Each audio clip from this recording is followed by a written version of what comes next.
Graças a Deus, assim, né? E sou casado com a Juliana há 17 anos. Estou há 25 anos com a minha esposa, né? Entre namoro e casamento. Eu tenho 2 filhas maravilhosas. Eu acho que está na tela. Põe na tela, da Atena. Põe para mim aí. Olha aí, minha família. Linda. Tenho 2 meninas maravilhosas. A Tainá, que é a mais velha, de 14 anos. E a Manuzinha, que é a mais novinha, de 11. Minha esposa Juliana. Essa é a minha família. Estou morrendo de saudade. Apegadíssimo com a minha família, com as minhas filhas. Então é um prazer estar aqui com vocês. Eu pastoreio Lagoinha Jundiaí, né? Inclusive tem ovelhinhas que nasceram lá em Jundiaí aqui com a gente, né? Levanta esse povo aí, fica de pé aí, quem veio lá de Jundiaí, ó. Uma salva de palmas, esse povo lindo. Também a Lê e a Amy, fica de pé também, dá uma salva de palmas para esse povo maravilhoso. Elas têm servido a gente com tanto amor aqui. E eu estou lá em Jundiaí. Nós completamos agora em outubro 6 anos. Começamos na garagem de casa. Hoje nós estamos chegando a 5.000 membros na cidade de Jundiaí. De Jundiaí nasceram 25 igrejas. E hoje eu estou pastoreando lá o estado, né? A gente cuida do estado de São Paulo como regional. São quase 80 igrejas. Por isso que eu faço botox, irmão. Senão a gente não aguenta. Amém? Só vou falar isso de mim, agora eu vou falar de Jesus. Abra sua Bíblia aí, em nome de Jesus, em 1 Samuel 17. Eu quero falar um pouquinho, uma história muito conhecida, mas eu quero falar sobre uma perspectiva para a gente entender. Presta atenção. Existem duas maneiras de nós respondermos às demandas da vida. Preste atenção nisso, que isso é importante. A maneira com que eu respondo às demandas da vida, ou seja, aquilo que se apresenta diante de mim, vai apontar para a cultura formada dentro de mim, para a cultura que existe em mim. Presta atenção. A maneira com que eu respondo às demandas da vida é justamente, ou aponta justamente para a cultura que é formada dentro de mim. Existem 2 maneiras de se formar cultura. A cultura é aquilo que nós recebemos dos nossos pais, influência dos nossos pais, da nossa família, do meio que nós vivemos, do que nós lemos, do que nós comemos, do que nós ouvimos. Isso é importante. Só que tem 2 maneiras que isso aconteça dentro de mim e a partir dessa construção, então eu vou responder tudo aquilo que a vida me traz como uma demanda, como uma apresentação. A primeira maneira eu quero chamar aqui de acidental. O que é a maneira acidental de construção de cultura? É quando eu recebo a influência dos meus pais, a instrução dos meus pais até certa idade. A partir de determinada idade eu passo a escolher a respeito do meio que eu vivo. Isso é uma maneira acidental de construção de cultura. Ou seja, eu não sou intencional naquilo que eu consumo, mas eu consumo aquilo que o meio me implica. Quem está entendendo aqui, diga amém. Você está entendendo? Então eu nasci, recebi uma cultura dos meus pais, cresci. Quando chegar a determinada idade, em vez de eu escolher intencionalmente aquilo que vai alimentar o meu coração, eu sofro a influência do meio e passo a responder aquilo que se apresenta diante de mim de acordo com aquilo que foi formado. Isso deve acontecer com quem não conhece a Cristo. Com quem conhece a Cristo deve ser diferente. A construção de cultura deve ser intencional dentro de mim. Porque se eu recebo uma cultura até determinada idade, que eu não tenho a capacidade de escolha, a partir de determinado momento, e principalmente depois que eu conheço a Cristo Jesus, conheço a sua palavra, eu preciso ser intencional nessa construção. Eu preciso construir a minha maneira, a minha cosmovisão, a gente chama isso dentro da teologia, a minha maneira de enxergar o mundo a partir das Escrituras. Eu não respondo aquilo que eu acho interessante, eu respondo aquilo que Deus me orienta acerca de mundo, acerca do amor, acerca do relacionamento, acerca do casamento, acerca da família. Nós precisamos ser intencionais na construção daquilo que vai nortear as respostas que a gente dá às demandas da vida. Nós somos assim. Se nós somos assim, tanto para o bem quanto para o mal, porque também tem gente intencionada ao mal, ou seja, intencionalmente constrói uma concepção de vida ligada ao mal, quanto mais Deus. Deus é o Deus das intenções. Ele é soberano. E essa soberania, o próprio Davi vai escrever no Salmo 139, acerca da sua soberania, usando 3 aspectos importantes de atributo eterno dele: onisciência, onipotência E potência é boa, hein? Onipotente. É potência mesmo, tá certo. Presença, potência, o que mais que eu não lembro? Ciência, eu lembro ciência, só para ver se está esperto. Carismático, Então, esse apontamento da soberania de Deus vai se apresentar no Salmo 139. Quando você lê ele, que ele rasga o coração diante de Deus, que ele não aguenta mais ser perseguido por Saul, e ele escreve: Senhor, apesar de o meu coração ser desse jeito, o Senhor me ama. A palavra ainda não me chegou à boca, o Senhor já conhece. O Senhor sabe quando me assento, quando me levanto. O Senhor sabe meu caminhar, meu deitar, esquadrinha o meu coração. E apesar disso, Deus nos escolheu amar. Soberania de Deus. Deus pode agir na nossa vida de maneira magistral, numa viagem maravilhosa, pegando uma praia aqui em Sarasota. Deus pode agir de maneira magistral. A gente pode contemplar Deus na natureza. A gente pode contemplar Deus em todas as coisas. Nós podemos contemplar Deus e sermos abençoados por Deus em todas as coisas maravilhosas, mas na dificuldade também, no caos também, no problema também, no problema financeiro também, no problema conjugal também. O apóstolo Paulo vai falar isso em Romanos capítulo 8, no versículo 28. Que Deus age em todas as coisas para o bem daqueles que amam a Deus e que foram chamados segundo o seu propósito. Ou seja, se um ser humano é capaz de ser intencional na sua construção, quanto mais Deus, sendo soberano, Ele tem o controle absoluto nas mãos. Você está entendendo o que eu estou falando, sim ou não? Fala para quem está do seu lado aí: calma que você já vai entender, relaxa. Você vai entender tudo, eu prometo. Já vai entender. Deus é assim. Ele vai usar de todas as circunstâncias para nos abençoar, aqueles que creem e foram chamados segundo o seu propósito.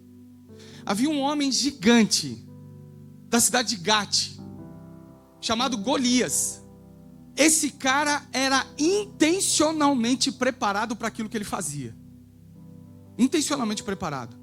Na construção da sua história, daquilo que ele fazia, por ser um soldado, era um exímio profissional daquilo que fazia, né? Um exímio guerreiro, grande, forte. Eu imagino esse cara treinando. Hoje a gente tem academia, tem luvinha para não machucar a mãozinha. Imagina naquela época, o cara tinha que ser treinado no fogo mesmo. Eles treinavam com espada.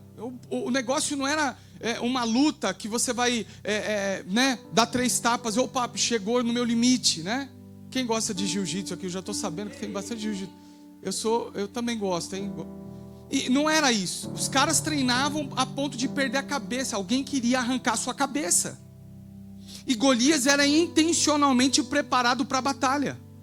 E quem utilizou dele, de igual modo, intencionalmente colocou Golias ali para provocar uma reação. Ou seja, como que os israelitas se portariam, como que eles responderiam diante daquela intenção que havia nos filisteus de colocar um gigante daquele tamanho na frente da batalha. Em 1 Samuel, no capítulo 17, vai dizer assim, preste atenção, eu quero que você acompanhe comigo a partir do versículo 4. Dá para colocar na tela para mim? Que eu não consegui dividir a tela aqui hoje. Olha só, vamos do versículo 4. Um guerreiro chamado Golias, tá lá, que era de Gate, veio do acampamento dos filisteus. Presta atenção nisso. Tinha 2,90 metros de altura. Meu irmão, eu tenho 1,77 m. Eu acho que 3 metros, 2,90 vai dar naquele cano se eu não estou ruim de tamanho. Naquele caninho ali em cima da tela. Olha o tamanho do cara. 2,90 metros de altura. Acompanha comigo. Versículo próximo. Ele usava um capacete de bronze. Vestia uma couraça de escamas de bronze. Que pesava 60 quilos. 60 quilos. Olha, é quase uma pessoa. Continua. Nas pernas, usava uma caneleira de bronze. E tinha um dardo de bronze pendurado nas costas. Continua. A haste da sua lança era parecida com uma lançadeira de tecelão. e sua ponta de ferro pesava 7,2 kg. Seu escudeiro ia à frente dele. Olha a descrição do tamanho desse cara, meu irmão. Ele era intencionalmente preparado para a batalha. E toda a sua vestimenta, toda essa descrição que nós lemos, intencionalmente colocada para provocar um impacto. Quando a gente lê aqui que um escudeiro à frente dele, hoje nós pensamos numa pessoa, né? Quem é seu fiel escudeiro? Naquela época, um escudeiro era um escudo do tamanho de um homem, que eles carregavam para a batalha, para se proteger. Então um escudeiro do tamanho de um homem de 2,90 m, o escudo provavelmente tinha o meu tamanho, um pouco mais alto inclusive, 1,77 m eu tenho, 1,80 m, 1,90 m só de escudo. Esse cara, intencionalmente preparado, foi intencionalmente colocado à frente da batalha para provocar no coração dos israelitas medo, pavor. E ele não era só intencional na sua apresentação, como no psicológico. O versículo da frente, o versículo 8, você observa o que ele veio fazer. Eles queriam ganhar a batalha no campo das emoções. Preste atenção nisso, que isso é importante. Eles queriam ganhar a batalha no campo das emoções. Eles queriam fazer os caras tremerem de medo. E durante 40 dias, de dia e de noite, esse cara se apresentava diante das tropas e gritava. Golias parou e gritou às tropas de Israel: por que vocês estão se posicionando para a batalha? Não sou eu um filisteu e vocês os servos de Saul? Escolham um homem para lutar comigo. Continua. Se ele puder lutar e vencer-me, nós seremos seus escravos. Todavia, se eu o vencer e o puser fora de combate, vocês serão nossos escravos. 10. E acrescentou: eu desafio hoje as tropas de Israel. Mandem-me um homem para lutar sozinho comigo. No versículo 16 fala que eles fizeram isso durante 40 dias e 40 noites. 40 dias, né, de manhã e de tarde, comecinho da noite. Todos os dias. Ele intencionalmente preparado, intencionalmente treinado, intencionalmente vestido, o seu chefe intencionalmente colocando ele à frente da batalha para gritar. Olhe para mim, igreja. O diabo sabe que não pode tocar naquele que crê em Cristo Jesus espiritualmente. Ele não pode escravizar, ele não pode dominar, mas todos os dias ele se apresenta diante de nós, intencionalmente para colocar você de cabeça para baixo. Intencionalmente para me colocar de cabeça para baixo, intencionalmente para colocar morrendo de medo. O resultado não podia ser outro para um povo que não cria de fato no Senhor. O resultado daquela gritaria todos os dias é o versículo 11. Olha o versículo 11, o que aconteceu com eles. 1 Samuel 17:11 diz assim, coloca aí na tela: ao ouvirem as palavras do filisteu, Saul e todos os israelitas ficaram atônitos e apavorados. Eles queriam isso. O diabo quer provocar isso em nós. O diabo se levanta todos os dias contra nós, na nossa vida financeira, na nossa vida conjugal, na nossa vida relacional, em dúvidas de um povo que está distante da sua família, distante do seu país, forasteiro. Todos os dias se coloca diante de nós e grita: você não pode, não dá para você, chega, casamento, chega, não dá mais, filhos, não dá mais, finanças, acabou, eu vou voltar, eu vou embora, não dá para vir para cá, não dá para ficar aqui, não tem condição. Todos os dias o diabo quer interromper o nosso propósito, porque ele sabe que a única maneira que ele tem é nos paralisar na vida emocional. Não aguento mais, cara, tá pesado demais. A resposta frente a essas demandas, elas têm que acontecer a partir da palavra de Deus e não da percepção que nós temos de mundo.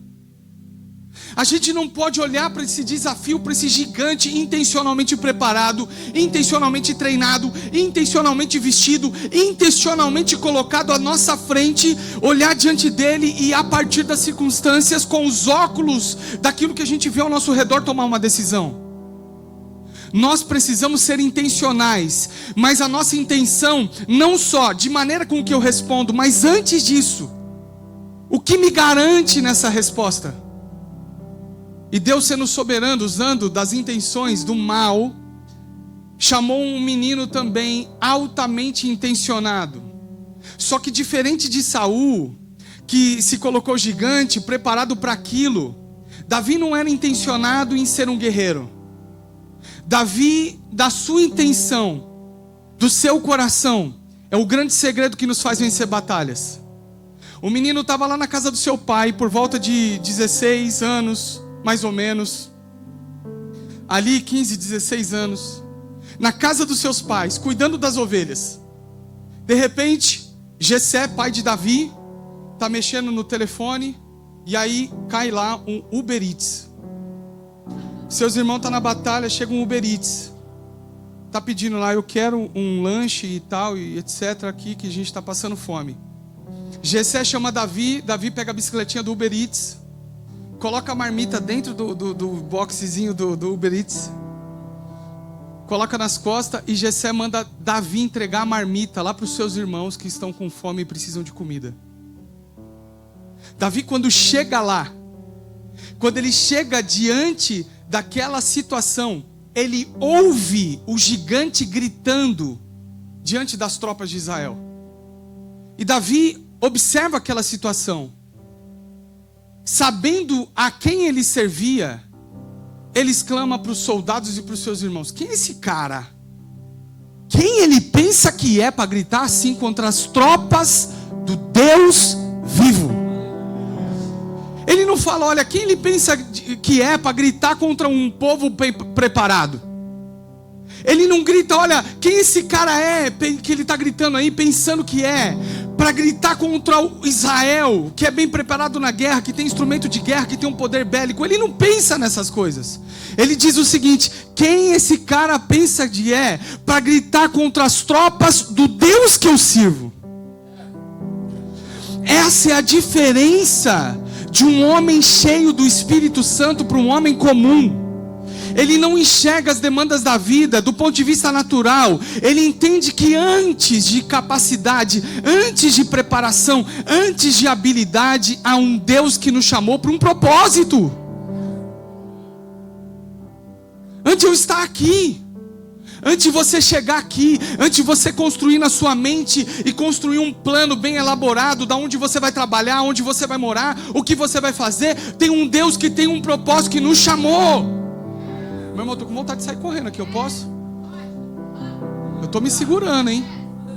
Quem está entendendo o que eu estou falando aqui em nome de Jesus? Tem um Deus que nos chamou. E Davi sabia disso. E olha o que ele responde no versículo 34.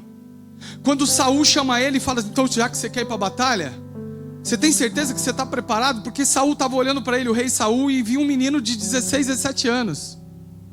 E Davi responde. Davi, entretanto, disse a Saul: teu servo toma conta das ovelhas de seu pai. Olha só, meu irmão. Olha a inocência do menino. Guerra, espada, o povo querendo arrancar a cabeça do outro, meu irmão. Não era brincadeira. Ele disse: ah, não, eu cuido das ovelhas do meu pai. A sua inocência não tinha a ver com a sua, desculpa essa expressão, com a sua burrice, ou com a sua pequenez, não. A sua inocência estava intimamente ligada com o tamanho da confiança que ele tinha em Deus. E ele diz: quando aparece um leão ou um urso e leva a ovelha do rebanho, vai indo, eu vou atrás dele, dou-lhe golpes e livro a ovelha da sua boca. Quando se vira contra mim, eu a pego pela juba e dou-lhe golpes até matá-lo. 36. Teu servo pode matar um leão e um urso. Esse filisteu incircunciso será como um deles, pois desafiou o exército do Deus vivo. Presta atenção no que ele está respondendo. Ele não está falando assim: por conta da minha habilidade de matar um leão e um urso, eu vou vencê-lo. Ele está dizendo o seguinte: se Deus é o nosso Deus, o Deus desse exército, e me colocou na condição anterior de ter uma experiência com leão e com urso, quanto mais esse cara. Quem está entendendo o que eu estou falando aqui? Olha para trás, vê um dia que Deus te desamparou. Um dia que Deus te deixou só, um dia que você clamou e Deus te abandonou, um dia que você chorou, clamou na presença de Deus e Deus te esqueceu. Se esse Deus que nos chamou por um propósito nos fez vencer o leão e o urso, quem que é esse incircunciso que se levanta diante de você hoje? Mas a convicção, a intencionalidade de Davi não estava para a sua preparação e para a sua habilidade, estava na confiança do Senhor. Lá nas ovelhas, ele adorava o Senhor. Lá nas ovelhas, ele compunha salmos, compunha cânticos, compunha tantas as coisas adorando ao Senhor. Na sua adoração, ele estava sendo intencionalmente preparado para essa batalha. A intenção do meu coração, ela não pode ser pautada naquilo que eu absorvo de coisas do mundo. Ah não, eu estou diante de uma batalha tranquila, eu sei me virar. Não sabe. Esse gigante vai te engolir. Mas se você se preparar intencionalmente na adoração, na entrega e na confiança ao Senhor, não importa o gigante que se levante, Deus vai usar dessa circunstância para exaltar o Deus que você serve. Quem está entendendo o que eu estou falando aqui em nome de Jesus? É isso. Quando Davi vai diante do gigante, no versículo 45, o gigante faz várias ameaças. E a inocência de Davi continua. Mas essa inocência agora é transformada numa coragem, porque ele sabe quem está com ele. Ele diz assim: Davi, porém, disse ao filisteu, o gigante: você vem contra mim com espada. Você está preparado para isso. Com lança, você treinou para isso. E com dardos, você é profissional da área. Mas eu vou contra você em nome do Senhor dos Exércitos. É a quem você desafiou, não foi a mim. Eu sou um moleque de 16 anos, mas o Deus que você desafiou, você não está sabendo com o que está lidando. Quem está entendendo o que eu estou falando aqui em nome de Jesus? Versículo 46. Hoje mesmo, o Senhor, Ele não fala a minha capacidade, Ele não fala a minha habilidade, o meu treinamento com o leão e com o urso, não. Ele fala: o Senhor o entregará nas minhas mãos, eu o matarei e cortarei sua cabeça, eu vou arrancar sua cabeça. Quem está entendendo o que eu estou falando aqui em nome de Jesus?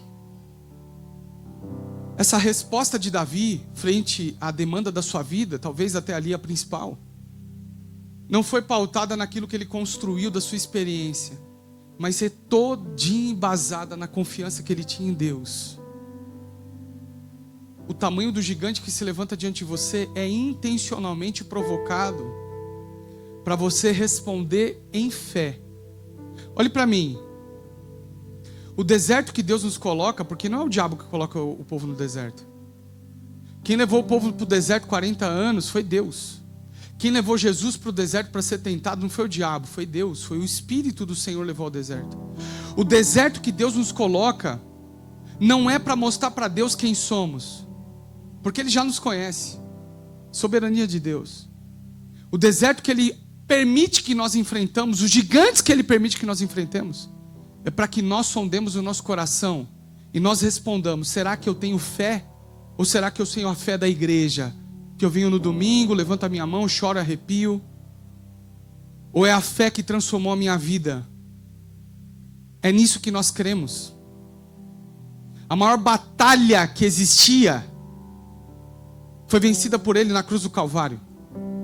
Nós estávamos condenados à morte, à destruição, à perdição eterna.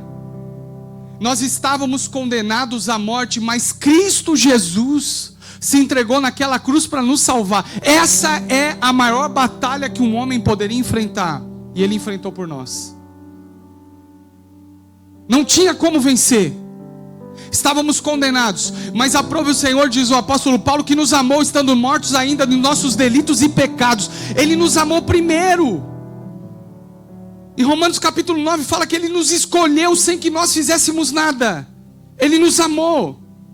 Se Deus venceu assim essa batalha por nós, quanto mais nos dará graciosamente todas as demais coisas.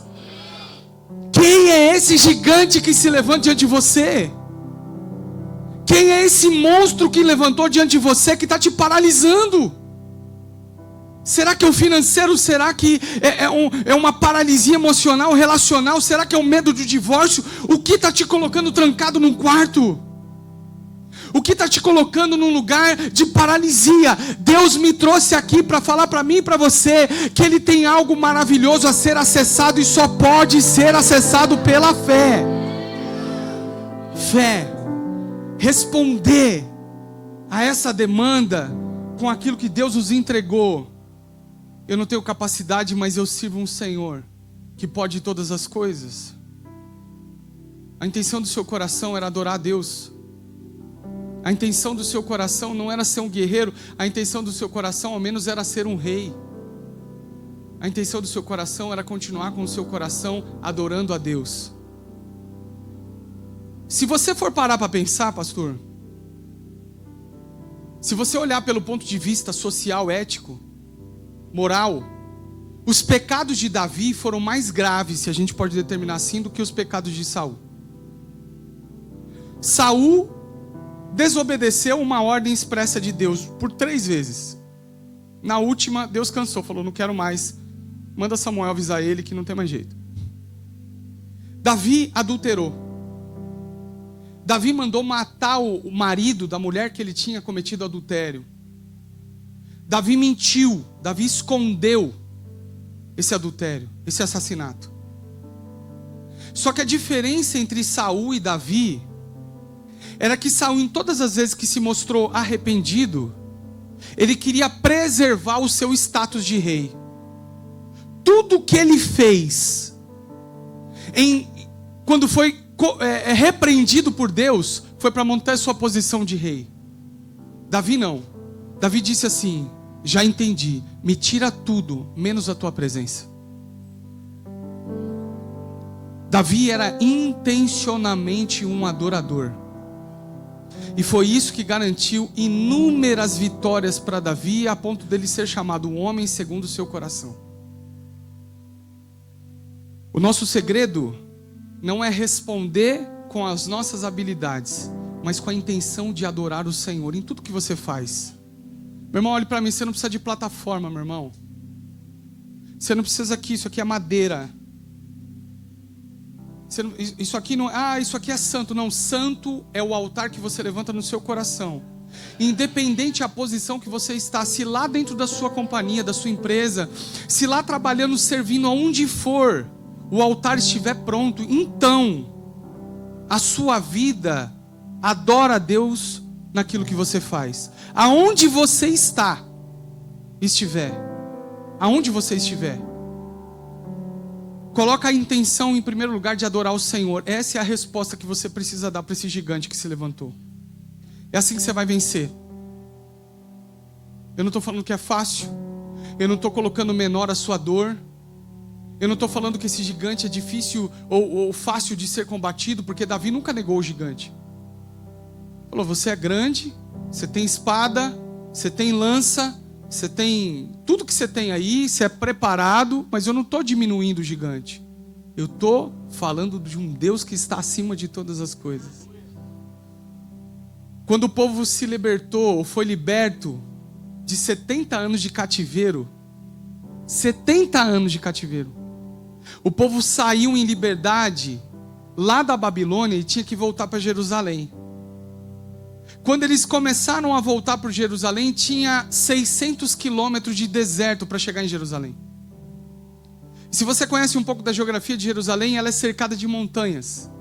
Quando eles estão no meio do deserto, estão cansados e avistam de longe as montanhas que circundam Jerusalém, para entrar em Jerusalém, o salmista escreve: eleva os meus olhos para os montes, de onde me virá o socorro? O meu socorro vem do Senhor que criou os céus e a terra. Sabe o que o salmista está falando? Acima dessa montanha gigantesca que eu tenho para passar, tem o Deus que criou a montanha. Na frente do gigante que Deus permitiu que se colocasse em você, tem o Deus que usa do gigante para te abençoar. Se coloque de pé em nome de Jesus.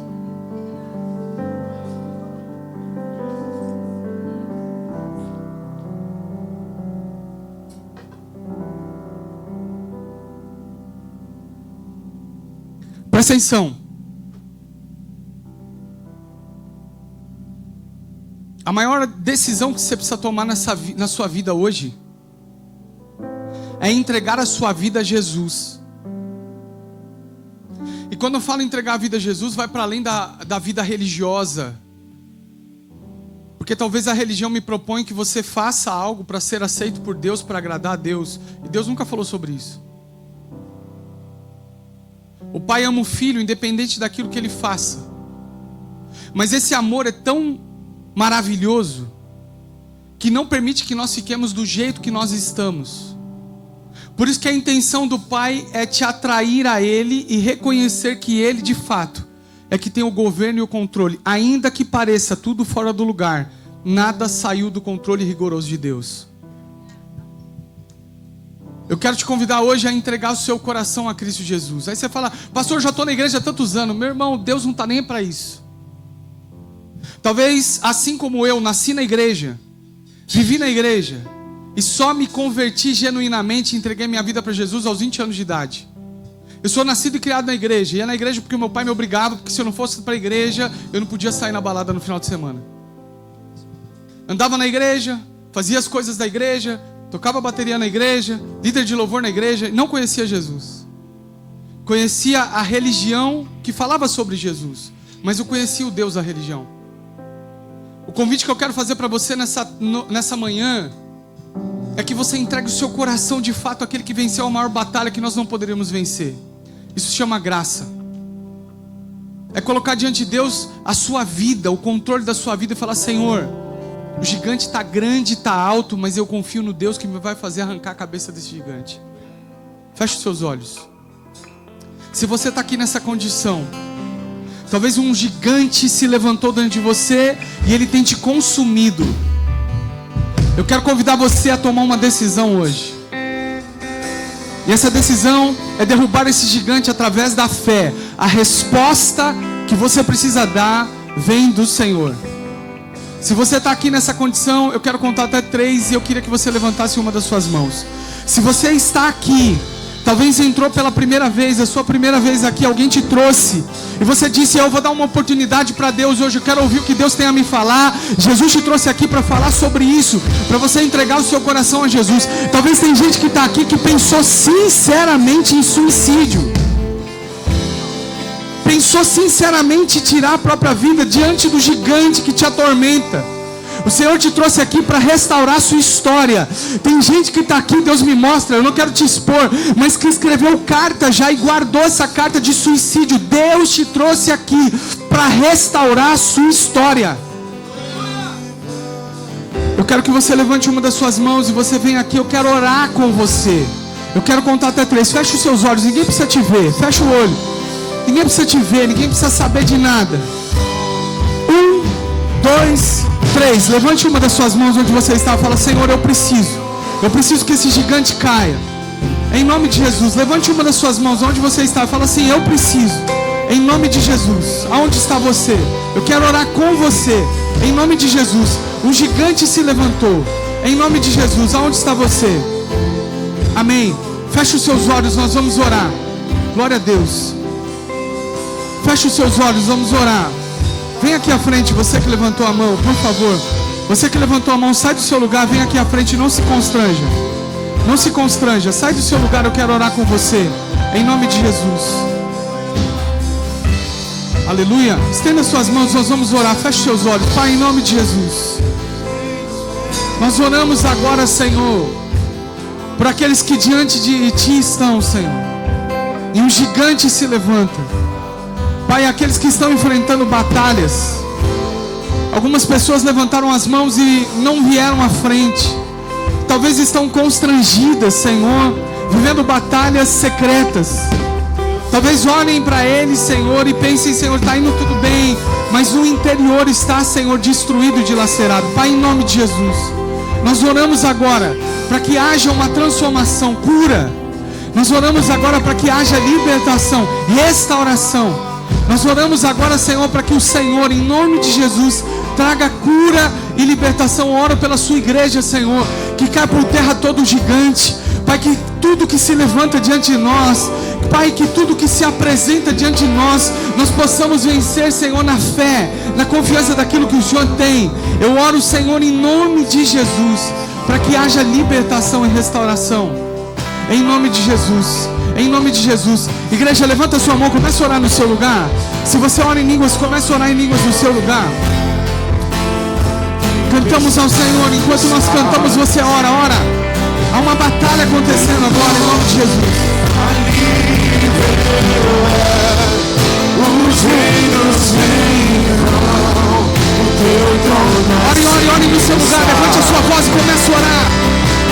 O teu nome está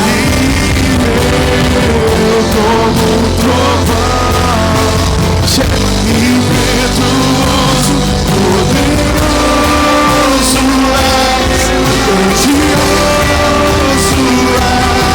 és, que vem ao céu, nós proclamamos, poderoso és, grandioso. Levante as suas mãos o mais alto que pode, cante isso. Como um trovão, cante, igreja. Impetuoso, poderoso és, grandioso és. Que venha ao céu, nós proclamamos, poderoso és, grandioso és. Preste atenção no que eu vou te dizer. Amém.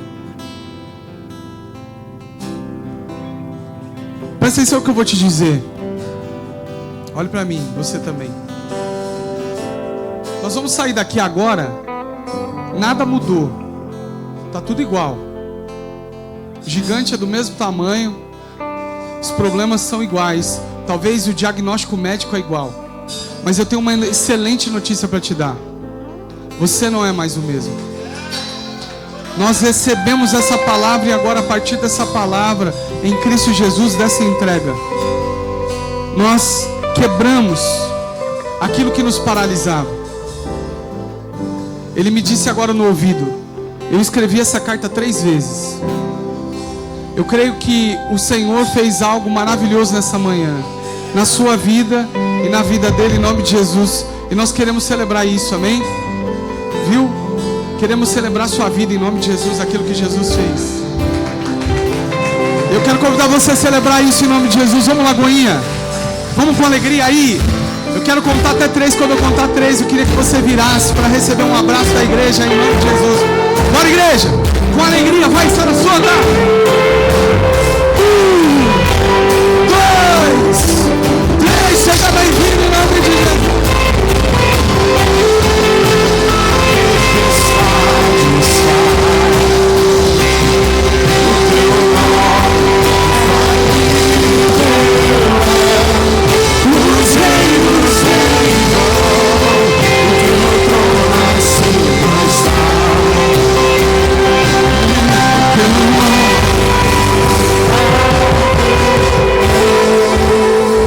Olha para quem está do seu lado, no olho dele, assim, ó, regala o olho de profeta, olha para ele e fala o seguinte: meu irmão, fala para ele aí, eu tô tão feliz hoje que esse gigante caiu, que eu vou pagar seu almoço.